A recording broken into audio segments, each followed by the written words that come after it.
Hello everyone. Welcome to For Nurses Preparation YouTube channel. I am Neeraj Kumar Kathal. Today is 24 April 2023. Let's begin important MCQ session for upcoming AIMS NORCET exam. Our first question is, which important parameter should the nurse assess on a daily basis for a client diagnosed with nephrotic syndrome? अगर किसी client को nephrotic syndrome नामक disease हो जाती है तो इन चारों options में से आप किस ऑप्शन को या पैरामीटर को हर रोज असेस करेंगे, हर रोज इस पैरामीटर की जांच करेंगे? Option A weight, option B activity tolerance, option C albumin level, option D blood urea nitrogen level.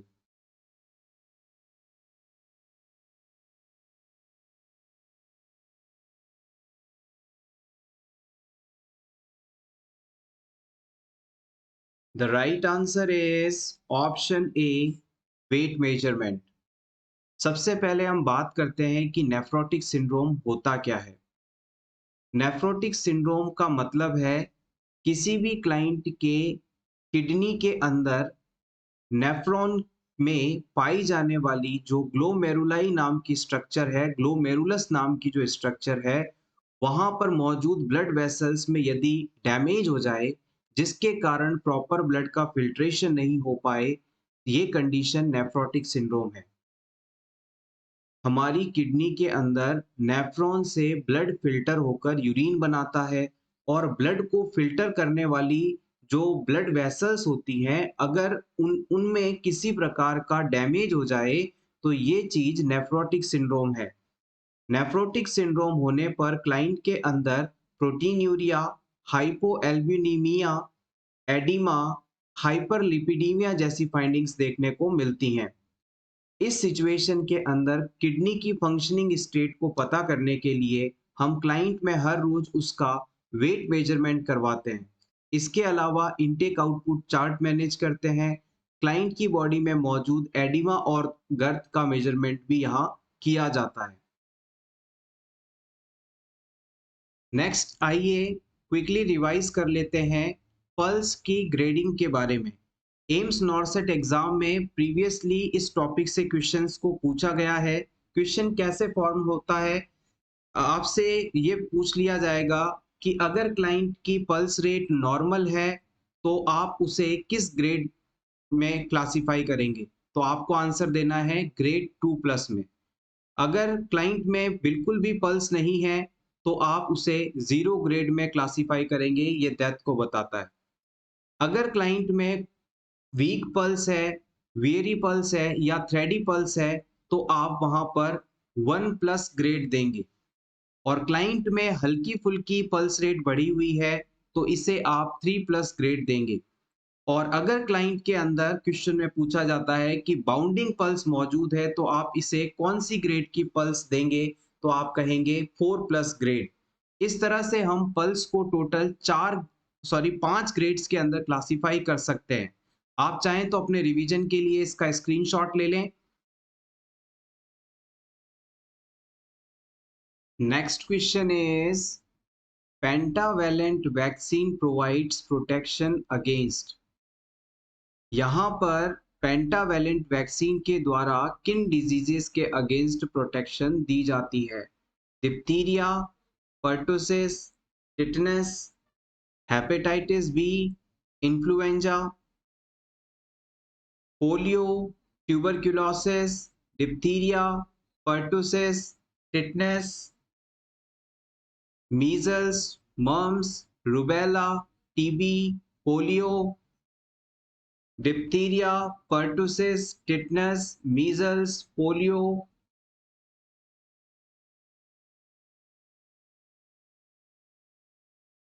Pentavalent vaccine का मतलब है ऐसा कोई वैक्सीन जो कि 5 बीमारियों से हमें प्रोटेक्शन देता हो। एक वैक्सीन लगवाने पर 5 डिजीज से हमें प्रिवेंशन मिलता है। ऐसे वैक्सीन को हम पेंटावेलेंट वैक्सीन के नाम से जानते हैं। और इस वैक्सीन के अंदर हम 5 बीमारियां जो कि हैं diphtheria, pertussis, tetanus, hepatitis B और इन्फ्लुएंजा, इन सभी से हमें प्रोटेक्शन मिलता है। इन्फ्लुएंजा को और अगर आप याद रखना चाहें तो यहाँ पर हीमोफिलस इन्फ्लुएंजा टाइप बी लिख सकते हैं, जो कि बॉडी के अंदर निमोनिया, मेनिंजाइटिस जैसी कंडीशंस कॉज कर सकता है। तो याद रखिएगा, पेंटावेलेंट वैक्सीन से हमें 5 डिजीजेस से प्रोटेक्शन मिलती है।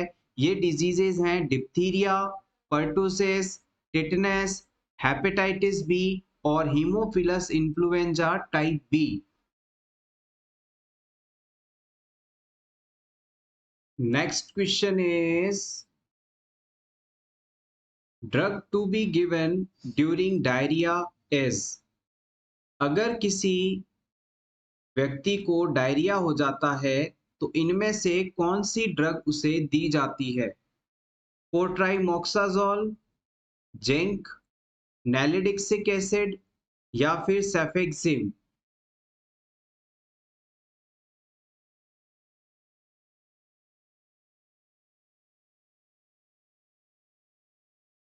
The right answer is option B, zinc. WHO and UNICEF, WHO और यूनिसेफ ने ये कहा है कि अगर किसी बच्चे की उम्र 6 मंथ से कम है तो और इसे अगर डायरिया हो जाता है तो इस बच्चे को 10 mg पर डे के हिसाब से अगले 10 से 14 दिनों तक जिंक देना है। और अगर बच्चे की उम्र 6 महीने से ज़्यादा है तो इसे 20 mg पर डे के हिसाब से अगले 10 से 14 दिनों तक जिंक देना है।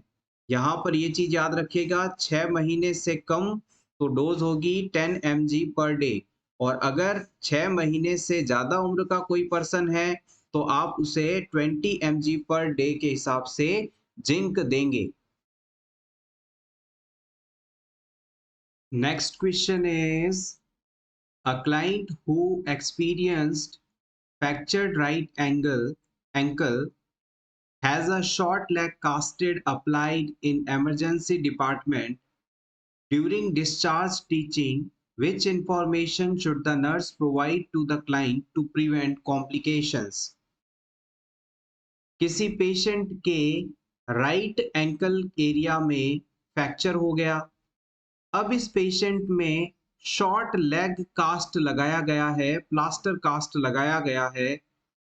अब इस पेशेंट को जब हॉस्पिटल से डिस्चार्ज किया जाएगा तो इन चारों में से कौन सी टीचिंग देना सबसे जरूरी है जिससे कि इस क्लाइंट में किसी प्रकार का कॉम्प्लिकेशन ना हो जाए?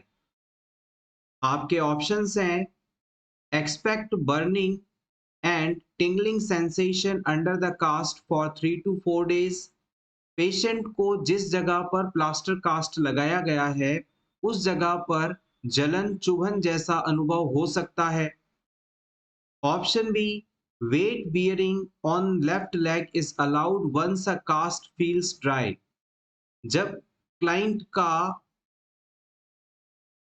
प्लास्टर कास्ट सूख जाएगा तब वो अपने इस पैर पर जिसमें फ्रैक्चर है उस पर वजन रखकर चल सकता है। Option C, trim the rough edges of cast after it is dry. जैसे ही प्लास्टर कास्ट ड्राई हो जाए हमें इसके जो तीखे नुकीले बाहर निकले हुए छोर हैं उन्हें ट्रिम कर देना है, काट कर बराबर कर देना है। Option D, keep the right ankle elevated the above the heart level with pillow for 24 hours। हम इस पेशेंट को एंकल एरिया को हर्ट लेवल से ऊपर रखने के लिए कहेंगे पहले 24 घंटों में।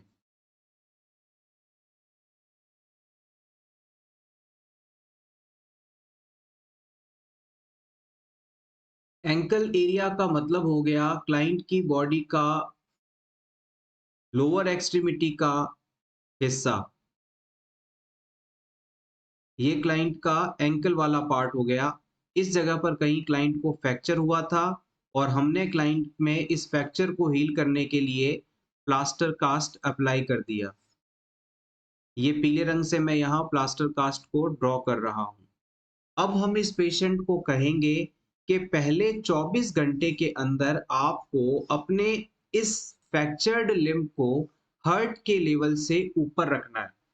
अगर पेशेंट अपने फ्रैक्चर्ड लिम्ब को प्लास्टर कास्ट के बाद पहले 24 घंटों में हर्ट लेवल से नीचे रखेगा, तो इस जगह पर एक्सेसिव फ्लूइड का एक्यूमुलेशन हो जाएगा और फ्लूइड का इस जगह पर रुकने के कारण इस हिस्से में बहुत ज़्यादा प्रेशर बढ़ जाएगा और प्रेशर के कारण ज़रूरी हिस्सों तक ब्लड सप्लाई इस पैर में नहीं पहुंच पाएगी और क्लाइंट में कंपार्टमेंट सिंड्रोम जैसे कॉम्प्लिकेशन देखने को मिल सकते हैं।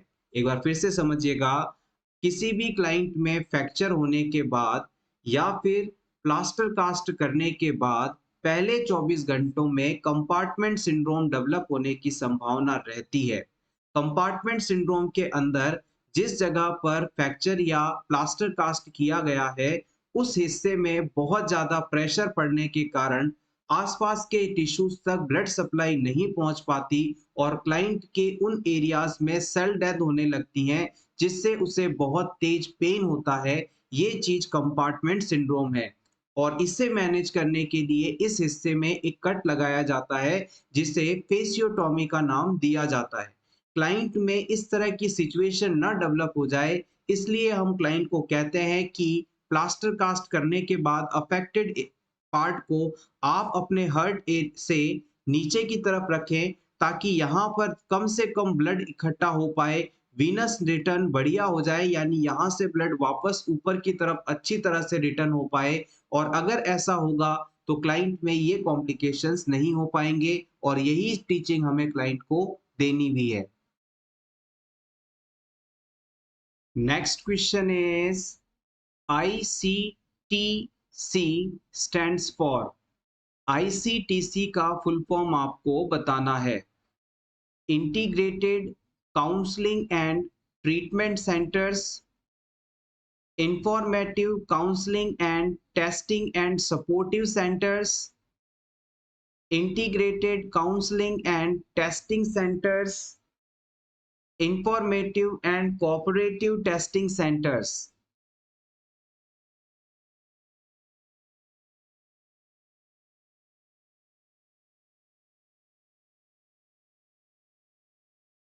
The right answer is option C, integrated counseling and testing centers. ICTS का फुल फॉर्म है integrated counselling and testing centres. ICTS basically जो पेशेंट्स HIV से बीमार हो सकते हैं, यानी कि HIV पॉजिटिव हैं या जिनमें HIV होने की संभावना ज़्यादा है, उन लोगों को काउंसलिंग करवाने, टेस्ट करवाने के लिए जो सेंटर्स होते हैं, उसे हम ICTC के नाम से जानते हैं, integrated counselling and testing centres. आइए ट्रैक्शन से दो इंपॉर्टेंट ट्रैक्शंस को क्विकली रिवाइज कर लें, जिसमें पहला है बर्क्स स्किन ट्रैक्शन और दूसरा है ब्रायंट या गैलोप्स ट्रैक्शन। अगर किसी क्लाइंट में फीमर बोन या हिप बोन फ्रैक्चर हो जाती है, तो इस क्लाइंट में सर्जरी से पहले फ्रैक्चर्ड एरिया में स्पाज्म ना आए, क्लाइंट में पेन ना हो, इस चीज को मैनेज करने के लिए ब्रायंट्स एक्सटेंशन स्किन ट्रैक्शन लगाया जाता है। इस ट्रैक्शन को लगाने के लिए हम क्लाइंट के लोअर एक्सट्रीमिटी पर बैंडेजिंग करके एक स्पेशल डिवाइस की मदद से इसे एक ही डायरेक्शन में पुल करके रखते हैं। पुल करने के लिए यहाँ पर हम वेट को यूज करते हैं। इस प्रकार के स्किन ट्रैक्शन को लगाने के बाद क्लाइंट में स्किन केयर इंपॉर्टेंट है, यानी कि मेटिकुलस स्किन केयर यहाँ पर इंपॉर्टेंट हो जाती है। सेकंड हम बात करते हैं ब्रायंट ट्रैक्शन की, या फिर इसे आप गैलोप्स ट्रैक्शन के नाम से भी जानते हैं। ये ट्रैक्शन 6 साल से कम उम्र के बच्चों में फीमर बोन फ्रैक्चर हो जाने पर इस्तेमाल किया जाता है। इस ट्रैक्शन को लगाते समय बच्चों के पैरों को इस प्रकार से हवा में उठाकर रखा जाता है और फिर यहाँ से हम एक वेट को कनेक्ट करके इस जगह पर लटका कर रखते हैं, जिससे बच्चे के पैर इस इमेज में बताए अनुसार ऊपर रहते हैं। तो याद रखिएगा, 6 साल से कम उम्र के बच्चों में फीमर बोन के फ्रैक्चर हो जाने पर ब्रायंट या गैलोब्स्ट्रैक्शन का इस्तेमाल किया जाता है। आइए कुछ इम्पोर्टेंट पॉइंट्स को डिस्कस कर लेते हैं। टॉपिक है ग्लूकोज टॉलरेंस टेस्ट। इसे शॉर्ट में हम जीटीटी के नाम से भी जानते हैं। ये टेस्ट किसी भी क्लाइंट में डायबिटीज मेलाइटिस कंडीशन है या नहीं, इस चीज को पता करने के लिए इस्तेमाल किया जाता है। इस टेस्ट के अंदर हम क्लाइंट को 75 ग्राम ग्लूकोज खिलाते हैं या एडमिनिस्टर करते हैं। उसके बाद अलग अलग टाइम पर ब्लड ग्लूकोज लेवल चेक किया जाता है।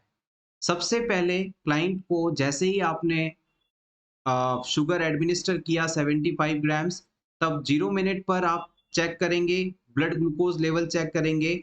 उसके बाद आधे घंटे बाद, फिर 1 घंटे बाद और फिर 2 घंटे बाद ग्लूकोज का बॉडी में पहुंचने के बाद बॉडी द्वारा इस ग्लूकोज को कैसे मैनेज किया जा रहा है, इस चीज को पता करने के लिए ये टेस्ट किया जाता है। Next question is, all of the following are vital health statistics which determine community health status except। यहाँ पर इन चारों ऑप्शंस में से उस ऑप्शन को आपको सेलेक्ट करना है जिसके द्वारा हम कम्युनिटी हेल्थ स्टेटस को पता नहीं कर सकते। Death rate, birth rate, life expectancy, migration rate. सभी वाइटल हेल्थ स्टैटिक्स हैं एक को छोड़कर। The right answer is option D.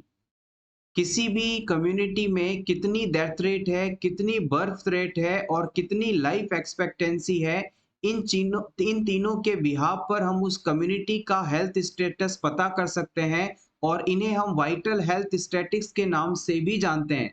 जबकि माइग्रेशन रेट इसमें इंक्लूड नहीं किया जाता। माइग्रेशन रेट का मतलब होता है किसी जगह से पलायन करने वाले लोगों की संख्या, किसी कम्युनिटी या विशेष एरिया को छोड़कर कहीं और जाकर रहने लगे लोगों की संख्या माइग्रेशन रेट कहलाती है। Next question is, universal blood donor is. इनमें से किस ब्लड ग्रुप वाले पर्सन को हम यूनिवर्सल डोनर के रूप में जानते हैं? यानी ऐसा ब्लड ग्रुप वाला व्यक्ति जो आवश्यकता पड़ने पर किसी भी पर्सन को ब्लड डोनेट कर सकता है। O negative, O positive, A B negative, A B positive.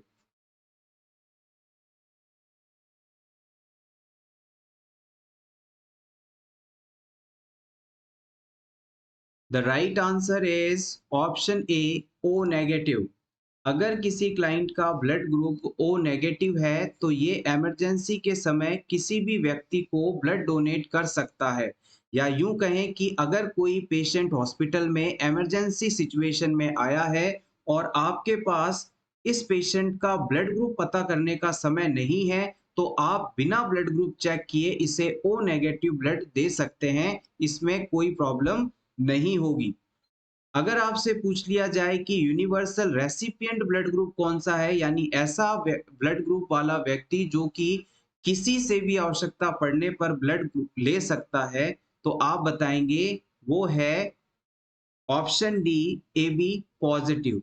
A B positive blood group वाले व्यक्ति को हम यूनिवर्सल रेसिपिएंट के नाम से जानते हैं। यानी कि ये सर्वग्राही ब्लड ग्रुप कहलाता है। ब्लड ग्रुप किसने दिया था, आइए जान लेते हैं। ब्लड ग्रुप, ब्लड को हम अलग अलग कैटेगरी में, अलग अलग टाइप्स में क्लासिफाई करते हैं। इसे एबीओ सिस्टम कहा जाता है। और ब्लड ग्रुप को क्लासिफाई करने का ये जो एबीओ सिस्टम है, इसे कार्ल लैंड स्टीनर ने दिया था। ABO system of blood grouping given by Karl Landsteiner, और इन्होंने ये सिस्टम 1901 में दिया था, 1901 में दिया था। उनके इस ब्लड ग्रुप को क्लासिफाई करने वाले सिस्टम के बारे में बताने के कारण हर साल हजारों लाखों लोगों की जान बच रही थी, और इस इम्पोर्टेंट डिस्कवरी के कारण इन्हें 1920 के अंदर नोबेल प्राइज भी दिया गया था। तो याद रखिएगा, ब्लड ग्रुप सिस्टम किसने दिया? कार्ल लैंडस्टीनर ने। कब दिया? 1901 में। और इन्हें नोबेल प्राइज इस डिस्कवरी के लिए दिया गया था 1920 में, 1920 के अंदर। इन्होंने ब्लड ग्रुप को क्लासिफाई करने के लिए बेसिकली एंटीजन और एंटीबॉडी को आधार माना। मोस्टली कहें तो एंटीजन के प्रेजेंस के बिहाफ पर उन्होंने ब्लड ग्रुप को 4 कैटेगरीज के अंदर डिवाइड किया। अगर किसी क्लाइंट के ब्लड ग्रुप में ए एंटीजन मौजूद है तो हमने उसे ए ब्लड ग्रुप का नाम दिया, और ए एंटीजन के होने पर इस क्लाइंट के बॉडी में या ब्लड में ऑटोमेटिकली बी एंटीबॉडी पाया जाएगा। जिन क्लाइंट्स के अंदर बी एंटीजन मौजूद था, इन्होंने उससे बी ब्लड ग्रुप नाम दिया, और इस पर्सन के अंदर इसके अगेंस्ट बी एंटीबॉडी मौजूद होगा। अब जिस व्यक्ति के अंदर ए और बी दोनों ही एंटीजन मौजूद थे, तो उन्होंने इस ब्लड ग्रुप को ए बी ब्लड ग्रुप नाम दिया, और इस प्रकार के ब्लड ग्रुप वाले पर्सन में किसी भी प्रकार की एंटीबॉडी नहीं पाई जाती। नेक्स्ट हम बात करते हैं ओ ब्लड ग्रुप वाले व्यक्ति, इसे आप जीरो एंटीजन ग्रुप भी कह सकते हैं, यानी कि ऐसा ब्लड ग्रुप वाला व्यक्ति जिसमें किसी भी प्रकार के एंटीजन अगर मौजूद नहीं है, तो हम उसे ओ ब्लड ग्रुप के नाम से जानते हैं। और इस ओ ब्लड ग्रुप वाले पर्सन के अंदर ए और बी दोनों ही एंटीबॉडीज मौजूद रहती हैं। तो याद रखिएगा, शरीर में ब्लड में जो एंटीजन मौजूद है उसके हिसाब से ब्लड ग्रुप को हम जानते हैं। Next question is, a client diagnosed with both a wound infection and osteomyelitis is to receive hyperbaric oxygen therapy. During the therapy, which priority intervention should the nurse implement? आप किसी ऐसे patient की care कर रहे हैं जिसमें wound infection है और ऑस्टियोमेलाइटिस कंडीशन भी है। इस पेशेंट को ट्रीटमेंट के लिए हाइपरबैरिक ऑक्सीजन थेरेपी दी जा रही है। इस प्रोसीजर के दौरान, इस ट्रीटमेंट थेरेपी के दौरान सबसे ज़्यादा ज़रूरी एक्शन कौन सा है नर्स के लिए, ये आपको सेलेक्ट करना है। Option A, providing emotional support to the client's family, हम पेशेंट की फैमिली को इमोशनल सपोर्ट प्रोवाइड करेंगे। Option B, ensuring that oxygen is being delivered, सही मात्रा में ऑक्सीजन क्लाइंट तक पहुंचती रहे, इस चीज को ध्यान रखेंगे। Option C, administering sedations to prevent claustrophobia, हम इस क्लाइंट को क्लस्ट्रोफोबिया से बचाने के लिए, यानी क्लोज स्पेस में डर लगने से बचाने के लिए सिडेटिव्स देंगे। या फिर मेंटेनिंग एन इंट्रावीनस एक्सेस, हम क्लाइंट में आईवी एक्सेस लाइन कनेक्ट कर देंगे।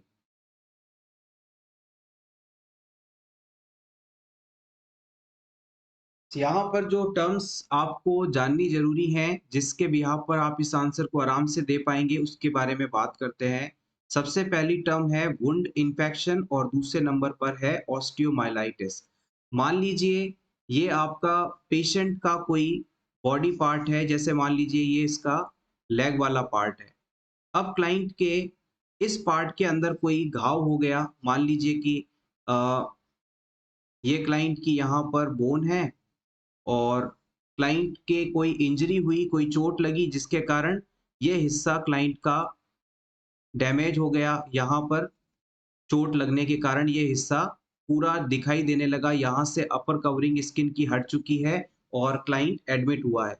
अब क्लाइंट में इस जगह पर, इस घाव के ऊपर अगर किसी प्रकार का इन्फेक्शन हो जाए, बैक्टीरियल इन्फेक्शन हो जाए, वायरल इन्फेक्शन, फंगस इन्फेक्शन हो जाए, तो इसे आप वुंड इन्फेक्शन कहेंगे। घाव का इन्फेक्टेड हो जाना वुंड इन्फेक्शन है। अब ये इन्फेक्शन इतना ज़्यादा क्लाइंट में प्रभावित हो कि इसकी बोन्स में ये इन्फेक्शन पहुंच जाए, और क्लाइंट की इस इन्फेक्शन के कारण बोन में इन्फ्लामेशन हो जाए, तो ये कंडीशन ऑस्टियोमाइलाइटिस है। एक बार फिर से देखिएगा किसी पेशेंट का एक्सीडेंट हुआ और एक्सीडेंट में उसके पैर में बहुत ज़्यादा बड़ी चोट लग जाती है, जिसके कारण यहाँ एक बहुत बड़ा घाव बन जाता है, वुंड बन जाता है और प्रॉपर ट्रीटमेंट ना हो पाने के कारण इस घाव में इन्फेक्शन हो गया। अब ये इन्फेक्शन इतना ज़्यादा अंदर इन्वेड कर गया कि इसने बोन में भी जाकर इन्फेक्शन कोज़ कर दिया और बोन में इस इन्फेक्शन के कारण इन्फ्लेमेशन हो जाना ऑस्टियोमाइलाइटिस कहलाता है। अब ये पेशेंट आपके पास आया इस कंडीशन के अंदर, तो डॉक्टर ने प्रिस्क्राइब किया कि हमें इस घाव को ठीक करने के लिए क्लाइंट को हाइपरबैरिक ऑक्सीजन थेरेपी देनी पड़ेगी। अब ये हाइपरबैरिक ऑक्सीजन थेरेपी क्या होती है और कैसे इसे लगाया जाता है, इसके बारे में बात करते हैं। क्लाइंट को एक कांच के बने बक्से के अंदर लेटा दिया जाता है। जैसे कि मान लीजिए ये कांच से बना हुआ एक बक्सा है, इसमें हमने क्लाइंट को आराम से लेटा दिया। अब इस बक्से के अंदर हम क्या करते हैं, 100% ऑक्सीजन डिलीवर करते हैं। क्लाइंट आराम से इस बक्से के अंदर लेटा हुआ है, सामने यहाँ पर टीवी लगी हुई है, इस टीवी में वो मनपसंद की मूवी, सीरियल या कुछ भी देख रहा है और हम इस बक्से में इसे बंद करके काँच के इस बॉक्स के अंदर बंद करके इसमें 100% ऑक्सीजन डिलीवर करते हैं। अब इस 100% ऑक्सीजन को डिलीवर करने से क्या फ़ायदा होगा? नॉर्मली हम जब एटमॉस्फेयर के अंदर सांस लेते हैं तो हमें इंस्पायर की गई एयर के द्वारा 21% ऑक्सीजन मिलती है। ये बात आप सभी जानते हैं। हवा में 21% ऑक्सीजन है। लेकिन इस क्लाइंट को अब हम 100% ऑक्सीजन दे रहे हैं, तो 100% ऑक्सीजन देने से क्लाइंट के ब्लड के अंदर, टिश्यूज के अंदर 100% ऑक्सीजन पहुंचेगी, तो इससे नई ब्लड वेसल्स का निर्माण होगा। फैगोसाइटोसिस प्रोसेस बढ़ जाएगा, यानी कि जो बॉडी के अंदर माइक्रो ऑर्गेनिज्म मौजूद हैं, उन्हें किल करने वाली जो सेल्स हैं, उनकी एक्टिविटी बढ़ जाएगी। नई ब्लड वेसल्स बनने से उस एरिया में ब्लड सप्लाई तेज होगी और घाव भरने का प्रोसेस भी तेज हो जाएगा। तो अगर आपसे कोई पूछ ले कि भाई हाइपर बैरिक ऑक्सीजन थेरेपी क्या होती है, तो आप बताएंगे कि हम क्लाइंट को एक बॉक्स के अंदर बंद कर देते हैं, कांच के बक्से के अंदर बंद कर देते हैं और फिर इस बक्से के अंदर 100% ऑक्सीजन भर देते हैं। अब क्लाइंट जो भी रेस्पिरेशन करेगा उसमें उसके लंग्स के थ्रू 100% ऑक्सीजन उसे मिलेगी और इससे क्लाइंट के घाव तेजी से भरेंगे, नई ब्लड वेसल्स बनेंगी और फैगोसाइटोसिस प्रोसेस तेज हो जाएगा। इससे क्लाइंट का जो घाव है बहुत तेजी से हील होने लगेगा। अब इस कंडीशन के अंदर सबसे ज्यादा जरूरी एक्शन होगा कि क्लाइंट में ऑक्सीजन की 100% मात्रा पहुंचती रहे। तो यहाँ पर प्रायोरिटी एक्शन आपका रहेगा कि क्लाइंट को जिस बॉक्स के अंदर आपने बंद किया है उसमें ऑक्सीजन की मात्रा कम नहीं होनी चाहिए, 100% ऑक्सीजन डिलीवर होती रहनी चाहिए। यही हमारी प्रायोरिटी है। होपफुली अब आप इस हाइपरबैरिक ऑक्सीजन थेरेपी को कैसे दिया जाता है, क्यों दिया जाता है और क्या प्रायोरिटी हो सकती है, इन चीजों में कंफ्यूज नहीं होंगे। आप चाहें तो इसका स्क्रीनशॉट ले लें, यह आपको रिमाइंड करने में हेल्प करेगा। Next question is, in following which is not a live attenuated vaccine, इनमें से कौन सा ऑप्शन लाइव एटीन्यूएटेड वैक्सीन का एग्जाम्पल नहीं है? Hepatitis B, measles, BCG, influenza.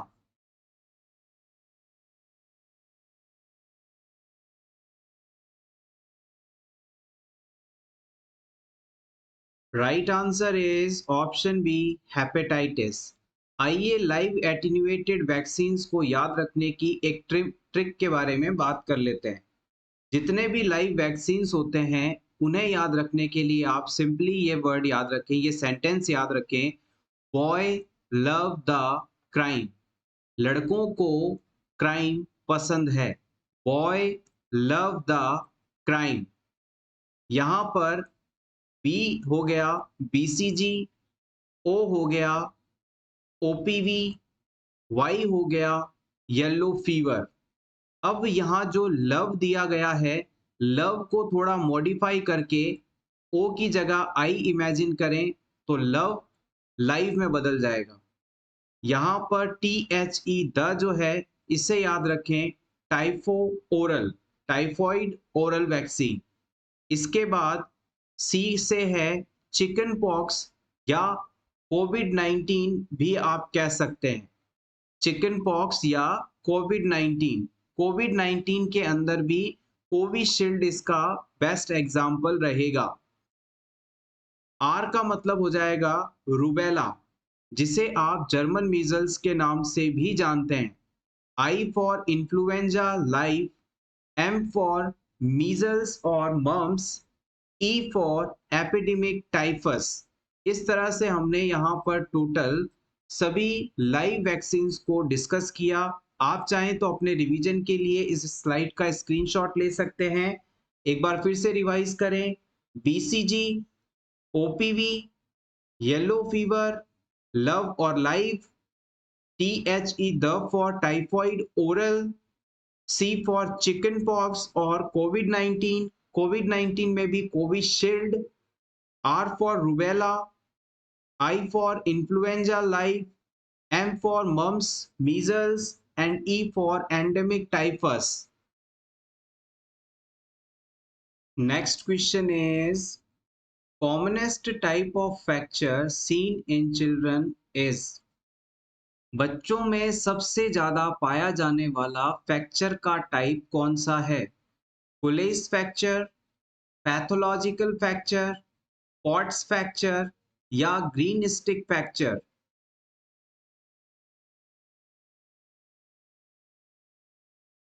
Option D is correct here.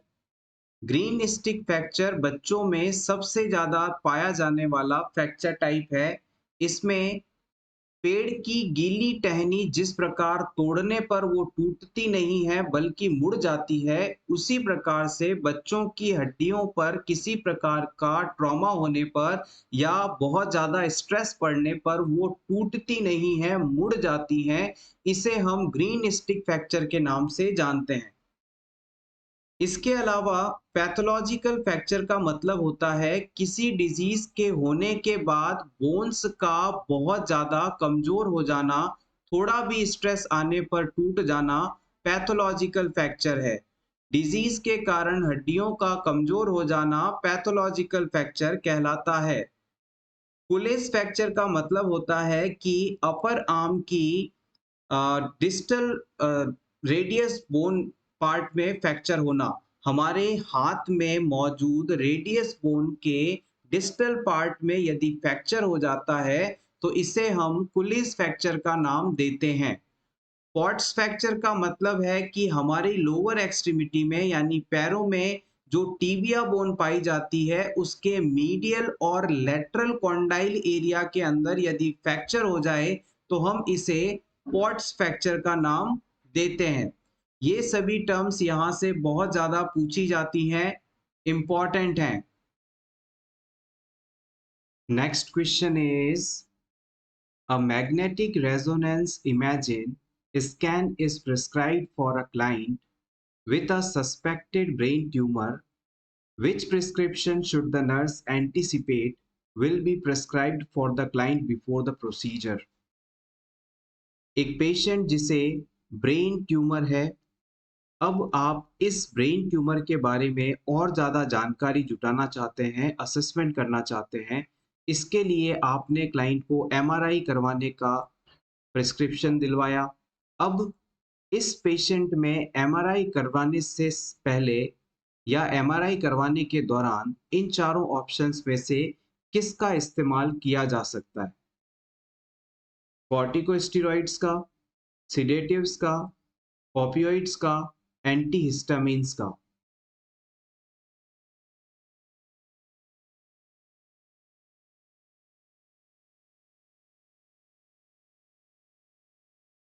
MRI machine को आपने देखा होगा, ये एक सिलेंडर शेप स्ट्रक्चर है।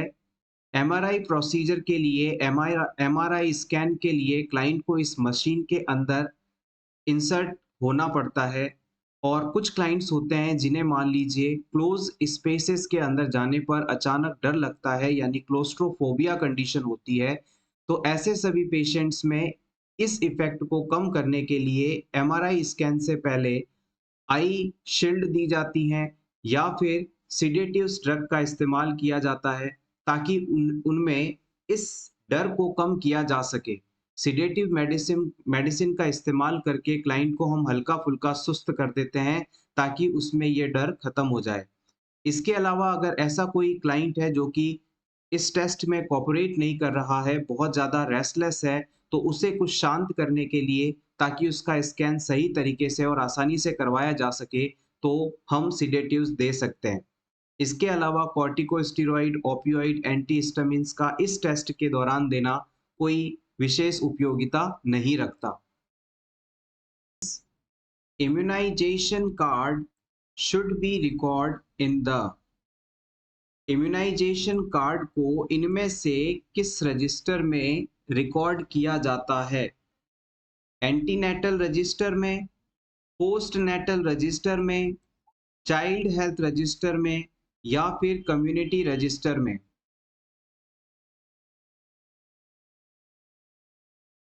The right answer is option C, child health register में।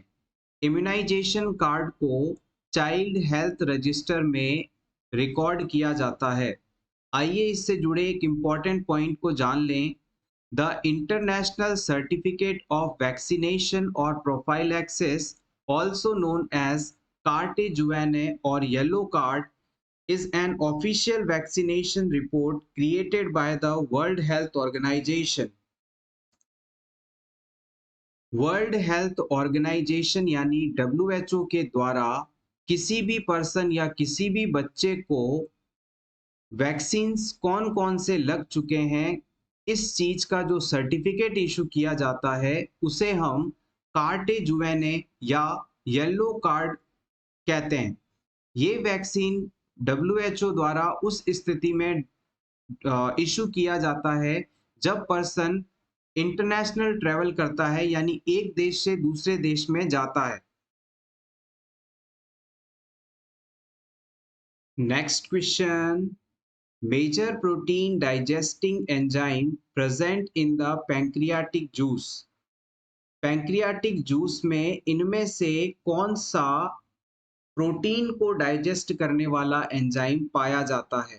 प्रोटीन को पचाने के लिए पैंक्रियास द्वारा इनमें से कौन सा एंजाइम बनाया जाता है? Trypsin, aminopeptidase, pepsin, dipeptidase. इस क्वेश्चन को हमने प्रीवियस क्लास के अंदर डिस्कस किया है, होपफुली आप इसे गलत नहीं करेंगे। Yes, option A is correct here. Trypsin enzyme pancreas द्वारा सिक्रीट किया जाता है और ये पैंक्रियास का एक्सोक्राइन फंक्शन है और प्रोटीन को डाइजेस्ट करने में हेल्पफुल है। Next question is, a client who has sustained a neck injury is unresponsive and pulseless. What should the emergency department nurse do to open the client's airway? आप किसी patient को emergency department में unresponsive, pulseless पाते हैं, यानी कि वो होश में नहीं है और उसकी पल्स रेट भी नहीं चल रही है। इस सिचुएशन में क्लाइंट के एयरवे को ओपन करने के लिए इन चारों ऑप्शंस में से क्या करेंगे आप? Option A, insert oropharyngeal airway. Option B, place the client in recovery position. Option C, tilt the head and lift the chin. Option D, stabilize the skull and push up the jaw.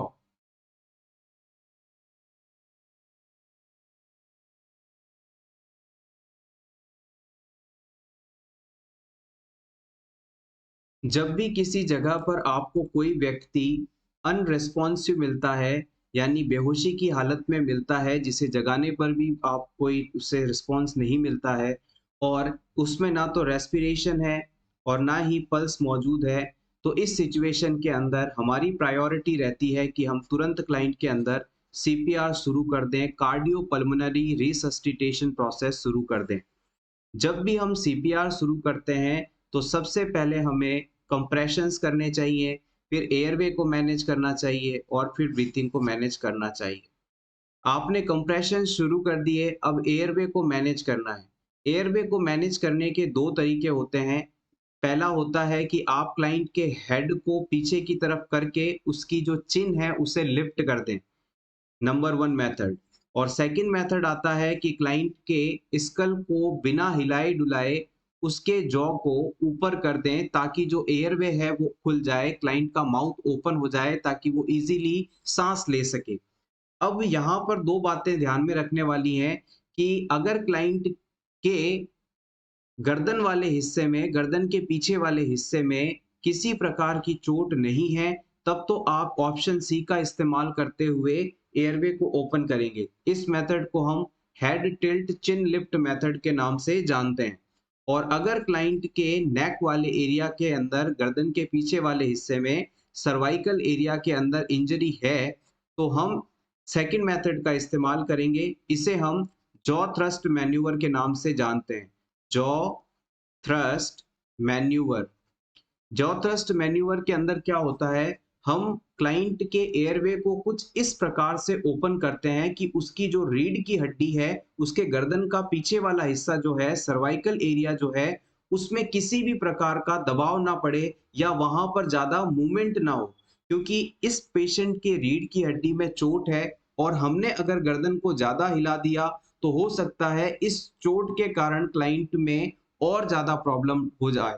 तो इस वजह से हम client के airway को इस प्रकार से ओपन करेंगे कि इसका स्कल वाला जो पार्ट है वो तो अपनी जगह पर ही रहे, फिर हल्का सा हम उसके जबड़ों को नीचे की तरफ करेंगे और उसका एयरवे ओपन हो जाएगा। इस मेथड को हम जॉ थ्रस्ट मैन्यूवर के नाम से जानते हैं। सिंपली कहें, समराइज्ड वे में, तो 2 बातें हैं मेन इंपॉर्टेंट। अगर क्लाइंट में सीपीआर शुरू कर रहे हैं आप, तो उसके एयरवे को ओपन रखना ज़रूरी है ताकि गैस अंदर जा सके, एयर अंदर जा सके। इसके लिए 2 मेथड्स इस्तेमाल कर सकते हैं। पहला है, अगर क्लाइंट की रीढ़ की हड्डी में किसी भी प्रकार की चोट नहीं है, तो आप हेड टिल्ट चिन लिफ्ट मेथड का इस्तेमाल करेंगे, यानी उसकी गर्दन को पीछे मोड़कर उसकी ठोड़ी को उठा देंगे। अगर आपको लगता है कि क्लाइंट के रीढ़ की हड्डी में, सर्वाइकल एरिया में इंजरी हो सकती है, तो फिर आप इस मेथड का इस्तेमाल ना करके जॉ थ्रस्ट मैन्यूवर का इस्तेमाल करेंगे। इसके अंदर हम ये कोशिश करते हैं कि गर्दन का हिस्सा ज़्यादा मूवमेंट ना करे, इसे स्थिर रखा जाए और माउथ वाले एरिया को ओपन कर दिया जाए। Important points: pacemaker therapy is used to treat bradycardia. अगर किसी क्लाइंट में नेचुरल पेसमेकर सही तरीके से अपना काम नहीं कर पा रहा है, इम्पल्स जनरेट नहीं कर पा रहा है, जिसकी वजह से हार्ट में प्रॉपर कॉन्ट्रैक्शंस नहीं है, ब्रेडिकार्डिया है, तो इस सिचुएशन को मैनेज करने के लिए हम आर्टिफिशियल पेसमेकर हार्ट में इम्प्लांट कर सकते हैं। इस पेसमेकर के अंदर लिथियम बैटरी का अगर हम इस्तेमाल करते हैं तो ये इसे 10 साल तक पावर सप्लाई दे सकती है। अगर यहाँ पर न्यूक्लियर पावर बैटरी का इस्तेमाल किया जाता है तो इससे 20 साल तक इसे पावर मिल सकती है। ये दोनों चीजें इंपॉर्टेंट हैं, अपकमिंग नॉर्सेट एग्जाम में पूछी जा सकती है। लिथियम बैटरी पेसमेकर को 10 साल तक चला सकती है और न्यूक्लियर पावर बैटरी 20 साल तक चला सकती है। Holter monitor used to check effectiveness of pacemaker. किसी क्लाइंट में आपने पेसमेकर लगाया है और इसके द्वारा सही इंपल्सेस बनाए जा रहे हैं या नहीं, हार्ट बीट सही तरीके से चलाई जा रही है या नहीं, इस चीज को यदि पता करना हो तो उसमें 24 आवर्स की ईसीजी निकाली जाती है, रिकॉर्ड की जाती है, और 24 आवर्स की जो ईसीजी होती है उसे हम होल्टर मॉनिटर के नाम से जानते हैं। Next, anticoagulant must be used by the patient for whole life. जिन पेशेंट्स में आर्टिफिशियली बनाया गया पेसमेकर लगाया जाता है, उन्हें पूरे जीवन एंटीकोगुलेंट थेरेपी लेनी पड़ती है। नेक्स्ट, इसी से रिलेटेड एक और चीज याद रखिएगा, ईसीजी के फाउंडर थे विलियम एंथोवेन। ईसीजी के फाउंडर थे विलियम एंथोवेन। ईसीजी इलेक्ट्रोकार्डियोग्राफी, जो कि हार्ट की इलेक्ट्रिकल एक्टिविटीज को ग्राफ पर रिकॉर्ड करने का एक प्रोसीजर है। Next question is which is the most common and idol pelvis? इनमें से सबसे ज्यादा और सबसे बेस्ट टाइप का पेल्विस कौन सा है? Android, platypelloid, gynaecoid, anthropoid. सबसे ज्यादा पाया जाने वाला और सबसे बेस्ट।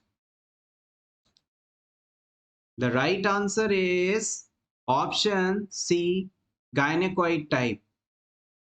50% वुमेन्स के अंदर गायनेकॉइड टाइप का पेल्विस पाया जाता है, जिसका इनलेट राउंडेड शेप का होता है, यानी कि बच्चे का हेड इजीली इससे पास हो सकता है, बच्चा आसानी से बर्थ ले सकता है, डिलीवर हो सकता है।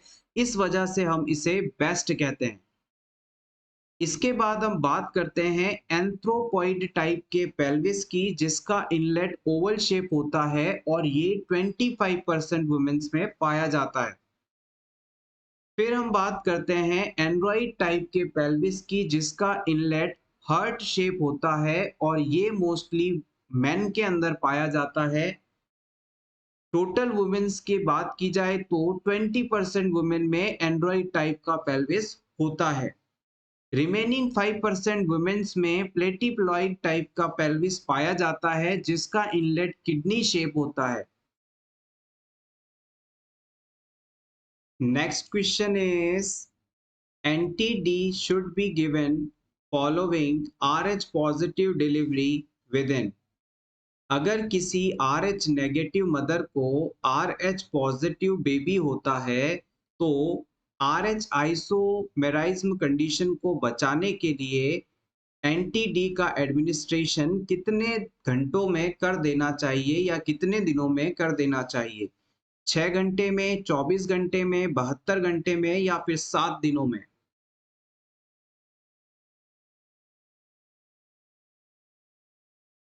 The right answer is option C, within 72 hours। किसी भी वुमेन में RH RH पॉजिटिव फीटस होने पर उसके अंदर RH आइसोमेराइजेशन कंडीशन हो सकती है। इसे प्रिवेंट करने के लिए हम रोगम नाम का इंजेक्शन इस्तेमाल करते हैं, जिसे एंटी डी गामा ग्लोब्यूलिन के नाम से भी जानते हैं। इस इंजेक्शन को डिलीवरी के बाद 72 घंटे यानी 3 दिनों के अंदर अंदर एडमिनिस्टर करना चाहिए, और इसका जो रूट होता है वो इंट्रामस्कुलर होता है, और इसमें जो अमाउंट होता है वो 300 माइक्रोग्राम होता है। मार्केट में आपको रोगम 300 नाम से ये ड्रग मिल जाती है। Next question is the nurse reviews the arterial blood gas result of a client and notes the following। आप किसी क्लाइंट की एबीजी रिपोर्ट देख रहे हैं और आपको उसमें ये सभी चीजें देखने को मिलती हैं। सबसे पहले जो पीएच है वो 7.30 है, PaCO2 50 है और बाइकार्बोनेट जो है 22 है।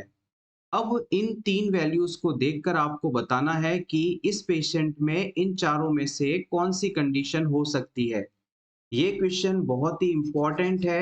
इस तरह के क्वेश्चन डेफिनेटली आपको नॉर्सेट एग्जाम में देखने को मिलेंगे।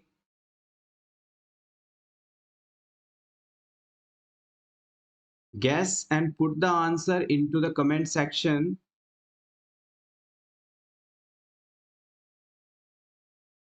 सबसे पहले हम पहली वैल्यू की बात करते हैं कि पीएच जो है 7.30 दी गई है। अगर पीएच 7.30 है तो इसका मतलब है कि क्लाइंट के अंदर पीएच की वैल्यू नॉर्मल से कम है, यानी कि एसिडोसिस कंडीशन मौजूद है। नंबर एक चीज कंफर्म, क्योंकि पीएच के बारे में आपको पता ही है, नॉर्मल पीएच 7.35 से 7.45 के बीच होनी चाहिए। यहाँ पर कम है तो यहाँ पर एसिडोसिस कंफर्म। इसके बाद हम सेकंड वैल्यू की बात करते हैं, PaCO2। इसकी वैल्यू 35 से 45 के बीच में होनी चाहिए, लेकिन यहाँ पर कितनी दे रखी है? 50, यानी कि CO2 की जो वैल्यू है वो बढ़ी हुई है, इंक्रीज्ड CO2 वैल्यू आपको देखने को मिल रही है। अब इस चीज से हमने प्रीवियस क्लास में इस चीज को डिस्कस किया था कि ROME रोम टर्म के बारे में। अगर किसी क्लाइंट में रेस्पिरेशन से रिलेटेड कोई भी प्रॉब्लम होती है, एबीजी वैल्यूज रेस्पिरेशन से रिलेटेड डिस्टर्ब हैं, तो वहां पर आपको ऑपोजिट वैल्यूज देखने को मिलती हैं। जैसे कि पीएच कम होगा तो CO2 बढ़ेगा, या फिर पीएच बढ़ेगा तो CO2 घटेगा। यहाँ पर क्या है, यहाँ पर क्लाइंट की जो पीएच की वैल्यू है वो तो घट रही है, नॉर्मल से कम हो रही है, लेकिन जो CO2 की वैल्यू है वो नॉर्मल से बढ़ रही है। यानी कि यहाँ पर डेफिनेटली रेस्पिरेटरी एसिडोसिस कंडीशन होने वाली है। यहाँ पर रेस्पिरेटरी कंडीशन होने वाली है। तो दो चीजें आपको मिल गई, एक तो रेस्पिरेशन है और दूसरा एसिडोसिस है। अब तीसरी वैल्यू की हम बात करते हैं कि बाइकार्बोनेट वैल्यू दी गई है 22 मिली इक्विवेलेंट पर लीटर, जो कि बिल्कुल नॉर्मल है। ये 21 से 26 के बीच होती है तो हम इसे नॉर्मल मानते हैं। तो यहाँ पर मेटाबॉलिक कंडीशन नहीं है, सिर्फ रेस्पिरेटरी कंडीशन है, तो मेटाबॉलिक वाले ऑप्शंस को आप हटा दीजिए। अब एल्केलॉसिस, रेस्पिरेटरी एल्केलॉसिस भी नहीं है तो इसे हटा दीजिए। फाइनली आपके पास ऑप्शन डी बचता है जो कि सही आंसर है, रेस्पिरेटरी एसिडोसिस अनकंपनसेटेड। अब ये अनकंपनसेटेड और कंपनसेटेड का क्या मतलब होता है? अगर आपको क्वेश्चन के अंदर दी गई वैल्यू में पीएच की वैल्यू नॉर्मल रेंज के अंदर मिले, यानी कि 7.35 से 7.45 के बीच में मिलती है, तो इसका मतलब है कि बॉडी ने बिगड़ी हुई कंडीशन को ठीक कर लिया, यानी कंपनसेट कर दिया। लेकिन इस क्वेश्चन के अंदर आप देखेंगे तो पीएच अभी नॉर्मल से कम है, 7.35 से कम है, 7.30 है। इसका मतलब कि बॉडी ने अभी बिगड़ी हुई एबीजी वैल्यूज को सही करने की कोशिश नहीं की, यानी कि अभी अनकंपनसेटेड कंडीशन है, यानी स्थिति बिगड़ी हुई है, अनकंपनसेटेड है। तो answer D is the right answer, respiratory acidosis compensated. Next important points, colours of gas cylinders. Generally exam के अंदर कुछ पर्टिकुलर गैसेस को किस कलर के सिलेंडर्स के अंदर स्टोर किया जाता है, ये चीज रिसेंटली काफी पूछी जा रही है। आइए कुछ इंपॉर्टेंट सिलेंडर्स और उनके कलर के बारे में बात कर लेते हैं। अगर कोई सिलेंडर जिसका टॉप सफेद कलर का है और उसका जो नीचे वाला हिस्सा ब्लैक कलर का है, तो इसे हमेशा ऑक्सीजन से भरा हुआ मानेंगे आप। यानी कि ऑक्सीजन गैस को स्टोर करने के लिए सफेद टॉप और ब्लैक बॉडी वाले सिलेंडर का इस्तेमाल किया जाता है। नेक्स्ट आता है CO2। अगर आपको ग्रे कलर का हॉस्पिटल में सिलेंडर दिखता है तो इसके अंदर कार्बन डाइऑक्साइड यानी CO2 का स्टोरेज किया जा रहा है। हीलियम गैस को स्टोर करने के लिए हम ब्राउन कलर के सिलेंडर का इस्तेमाल करते हैं। नाइट्रस ऑक्साइड, जिसे आप लाफिंग गैस के नाम से भी जानते हैं, इसे स्टोर करने के लिए ब्लू कलर के सिलेंडर का इस्तेमाल किया जाता है। नाइट्रोजन गैस को स्टोर करने के लिए हम ब्लैक कलर के सिलेंडर का इस्तेमाल करते हैं।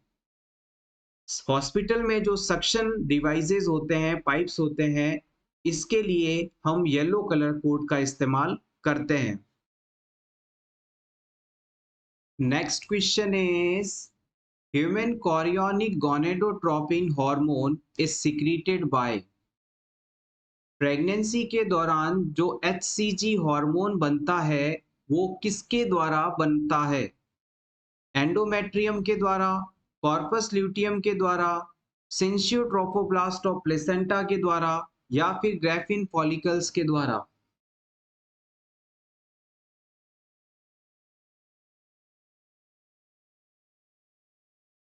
Option C is correct here. Placenta की सेल्स होती हैं सिंशियो ट्रोफोब्लास्ट, इनके द्वारा HCG हार्मोन बनाया जाता है। इस HCG हार्मोन का काम होता है कि पहले ट्राइमेस्टर में, यानी पहले 3 महीनों में प्रेगनेंसी को मेंटेन करके रखा जाए, प्रेगनेंसी को बनाए रखा जाए, जब तक कि प्लेसेंटा पूरी तरह से मैच्योर ना हो जाए। तो एक बार फिर से समझिएगा, जब तक प्लेसेंटा पूरी तरह से मैच्योर नहीं हो जाता, तब तक प्रेगनेंसी को बनाए रखने का काम एचसीजी हार्मोन के द्वारा किया जाता है और ये हार्मोन सिंचियोट्रोपोब्लास्ट सेल्स ऑफ प्लेसेंटा के द्वारा सिक्रीट होती हैं। Next question is when the amount of amniotic fluid exceeds 2000 ml, the condition is called। अगर किसी प्रेग्नेंट वुमेन के यूट्रस में एमनियोटिक फ्लूइड की मात्रा 2000 ml से ज़्यादा हो जाती है तो आप इसे किस नाम से जानते हैं? ओलिगोहाइड्रेमनियोस, पॉलीहाइड्रेमनियोस, बैग ऑफ वाटर्स या एमनियोटिक?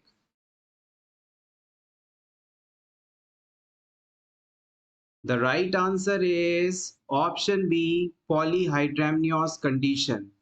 देखिएगा, किसी भी प्रेग्नेंट वुमेन में टर्म प्रेगनेंसी पर यानी 37 से 42 सप्ताह के बीच में एमनियोटिक फ्लूइड की मात्रा 600 से 800 ml होती है। एमनियोटिक फ्लूइड बच्चे और यूट्रस के बीच में पाया जाने वाला वह लिक्विड सब्सटेंस है जो कि बच्चे में बाहरी चोटों से इसे बचाता है, टेम्परेचर को रेगुलेट करता है। इस एमनियोटिक फ्लूइड का मैक्सिमम पोर्शन फीटल यूरिन के कारण बना होता है। अगर इस एमनियोटिक फ्लूइड की मात्रा प्रेगनेंसी के दौरान 200 ml से कम होती है तो इसे हम ओलिगोहाइड्रेमनियोस के नाम से जानते हैं। अगर ये मात्रा 2000 ml से ज़्यादा हो जाए यानी 2 लीटर से ज़्यादा हो जाए तो ये कंडीशन पॉलीहाइड्रेमनियोस के नाम से जानी जाती है।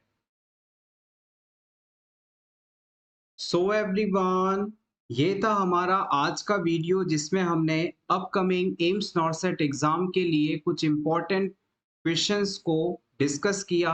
होपफुली आपको ये वीडियो अच्छा लगा होगा। वीडियो अच्छा लगा हो तो प्लीज़ इसे लाइक कर दीजिएगा और इसी तरह के रेगुलर वीडियोस देखने के लिए for nurses preparation YouTube channel को ज़रूर सब्सक्राइब करें और इस वीडियो को अपने सोशल मीडिया ग्रुप्स पर, अकाउंट्स पर, फ्रेंड्स के साथ शेयर करके उन्हें भी नॉरसेट एग्ज़ाम की प्रिपरेशन में हेल्प करें। Thank you so much once again and best of luck.